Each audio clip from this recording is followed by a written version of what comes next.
Allowing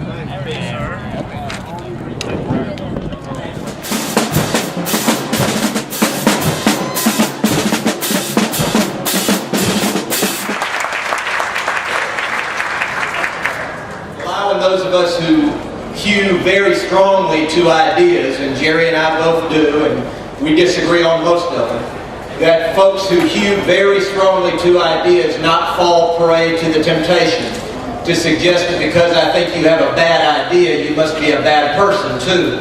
And the demonization of our political opponents in the marketplace, in my judgment, is one of the gravest ills that we face in American politics. Marty, to answer your question, how do Andy and I get along? We get along because my 16-year-old son used Andy as a second father. And it's to the point, ladies and gentlemen, which I will make a full and complete admission to you. Last year, he bought my son a gift membership into the NRA.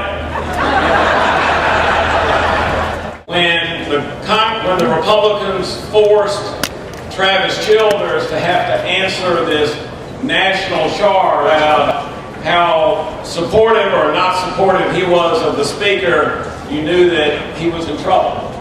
And for him to have put that up on the television signaled to everybody that I know that it was very, very close. I think the internal polling that I've seen, that I've been told, points it all to election day. It's all turnout. Let's look a little bit at Mississippi elections. From what we tell right now, we're going to have a Democratic primary, including Clarksville Attorney Bill Luckett and Hattiesburg Mayor Johnny Dupree, and a Republican primary that likely will include Lieutenant Governor Phil Bryant and Gulf Coast businessman Dave Dennis and perhaps others.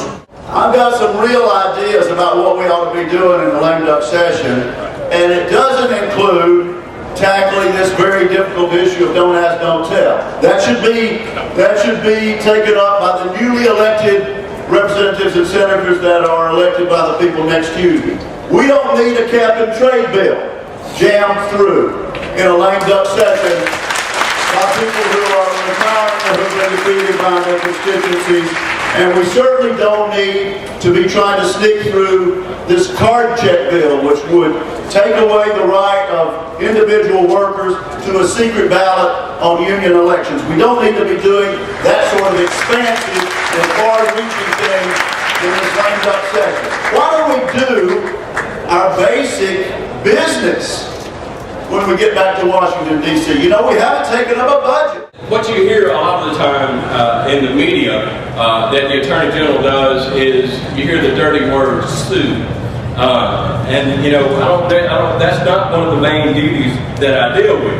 I hadn't had an opportunity to visit around here, but Hassel Franklin from my hometown of Houston is an MEC member, and I bet you that even Mr. Franklin would approve of me suing the SEC if they take Mississippi State's cowbells away. That's a Nazi organization I've been able to sue for a long time anyway, so it may create that opportunity. You know, we thought last year, people were saying this is going to be the most difficult budget year ever. This year is going to be worse than the one before and the worse than the one that you've had out. And this is the third one you've had to deal with, but this one will really challenge you. And we were able to come through that. In fact, we adjourned on time. I adjourned the Senate 3 days early, if I remember correctly. And I thought this was wonderful. We reached our goal. We've done some important things here. And now it is time for us to let the people of the state of Mississippi know we were able to achieve those things within the allotted amount of time. We got an election. We got an election coming up Tuesday. Go vote. Get your mama to vote. Get your children to vote. Get your parents to vote.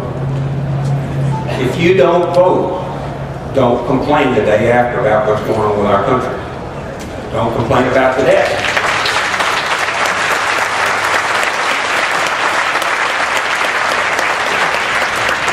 The way to change the course of Mississippi and our country is at the ballot box, and it starts Tuesday.